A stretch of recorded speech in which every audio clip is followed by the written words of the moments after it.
Dulquer സൽമാനെ customs നേരിട്ട് വിളിപ്പിച്ചേക്കും. ദുൽഖർ സമർപ്പിച്ച രേഖകളിൽ പരിശോധന തുടരുകയാണ്. ദുൽഖറിന്റെ അപേക്ഷയിൽ 7 ദിവസത്തിനകം തീരുമാനമെടുക്കണമെന്നായിരുന്നു ഹൈക്കോടതി നിർദ്ദേശം. പിടിച്ചെടുത്ത ലാൻഡ് റോവർ ഡിഫൻഡർ വിട്ടു നൽകണം എന്നാണ് ദുൽഖറിന്റെ ആവശ്യം. പരിശോധനകൾ പൂർത്തിയാകാതെ വാഹനങ്ങൾ വിട്ടു നൽകാൻ കഴിയില്ല എന്നാണ് കസ്റ്റംസ് നിലപാട്. ഡാനി പോൾ വിവരങ്ങൾ നൽകും. ഡാനി, എന്താണ് കസ്റ്റംസ് ഇപ്പോൾ പരിശോധിക്കുന്നത്? പ്രധാനമായും ഓപ്പറേഷൻ ഉങ്കോറിന്റെ ഭാഗമായി പിടിച്ചെടുത്ത വാഹനം ഇതിപ്പോൾ ദിവസങ്ങളായല്ലോ. ഇപ്പോൾ സ്വാഭാവികമായും കോടതിയുടെ നിർദ്ദേശം പരിഗണിക്കില്ലേ?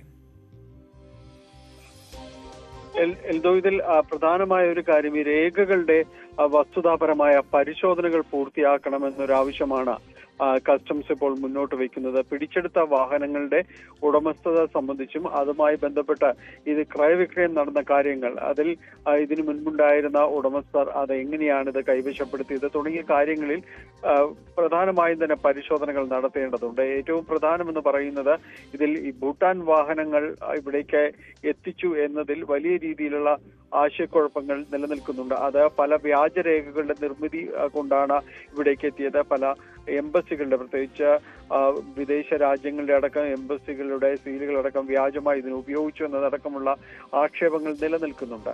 അപ്പോൾ ഇതിനു മുൻപ് കൈമാറ്റം ചെയ്യപ്പെട്ട രീതികൾ എങ്ങനെയായിരുന്നു എന്നതടക്കം, ഇവർക്ക് ആരുടെ പക്കൽ നിന്നാണ് വാഹനങ്ങൾ ലഭ്യമായതെന്നതടക്കമുള്ള കാര്യങ്ങളിൽ വിശദമായ അന്വേഷണം നടത്തണമെന്നതാണ് കസ്റ്റംസിന്റെ നിലപാട്. അപ്പോൾ അത്തരം നടപടികൾ പുരോഗമിക്കുകയാണ് എന്ന് കസ്റ്റംസ് പറയുകയും ചെയ്യുന്നു.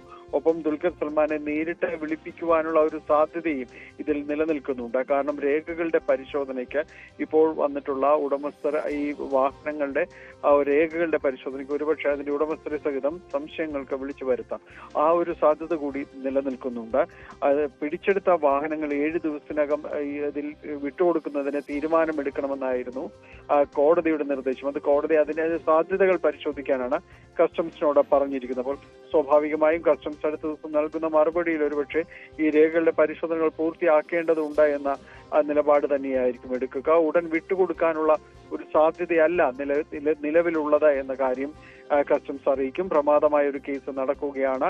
ഒപ്പം എൻഫോഴ്സ്മെന്റ് ഡയറക്ടറേറ്റ് അടക്കം ഇക്കാര്യത്തിൽ പരിശോധനകൾ തുടരുകയാണ്. ഈ ഒരു സാഹചര്യത്തിൽ ലഭിക്കാൻ വേണ്ടിയാണ് ദുൽഖറിനെ നേരിട്ട് വിളിപ്പിച്ചേക്കും എന്ന് സൂചിപ്പിക്കുന്നത്.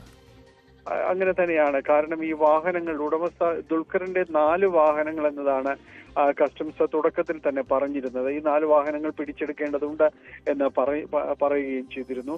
അതിൽ 3 വാഹനങ്ങളാണ് കണ്ടെടുത്തത്. 2 വാഹനങ്ങൾ, ആദ്യം ഒരു വാഹനം കണ്ടെടുത്തു, പിന്നീട് നടത്തിയ പരിശോധനയിലാണ് മറ്റു വാഹനങ്ങൾ കണ്ടെടുത്തത്. പിന്നീട് ദുൽഖർ സൽമാൻ കോടതിയെ സമീപിക്കുന്നു. പിന്നീട് തൊട്ടടുത്ത ദിവസം ED റെയ്ഡ് അടക്കമുള്ള കാര്യങ്ങൾ ഉണ്ടാകുന്നു. അപ്പോൾ ഈ കാര്യങ്ങളിൽ ചില കാര്യങ്ങളിൽ രേഖകളുടെ പരിശോധനയിൽ ഏതെങ്കിലും രീതിയിലുള്ള സംശയങ്ങൾ ഉണ്ടെങ്കിൽ അത് കൃത്യമായും അതിന്റെ ഇപ്പോൾ ഉടമസ്ഥനോട് തന്നെ ചോദിച്ച് അതിന് വ്യക്തത വരുത്തി തന്നെ മുന്നോട്ട് പോകേണ്ടതുണ്ട്. അതിന്റെ ഭാഗമായിട്ടാണ് ദുൽഖർ സൽമാനെ വിളിച്ചു വരുത്താനുള്ള ഒരു സാധ്യത വളരെ സജീവമായി ഈ കേസിൽ നിലനിൽക്കുന്നത്. എൽദോ, റൈറ്റ്, ദുൽഖർ സൽമാനെ വിളിച്ചു വരുത്താനുള്ള സാധ്യത നിലനിൽക്കുന്നുണ്ട്. ദുൽഖർ സമർപ്പിച്ച രേഖകളിൽ പരിശോധന തുടരുകയാണ്. കൂടുതൽ വ്യക്തത വരുത്തേണ്ടതുണ്ട് എന്നുള്ള മറുപടിയായിരിക്കും കസ്റ്റംസ് നൽകാൻ പോകുന്നതെന്ന് ഡാനി പോൾ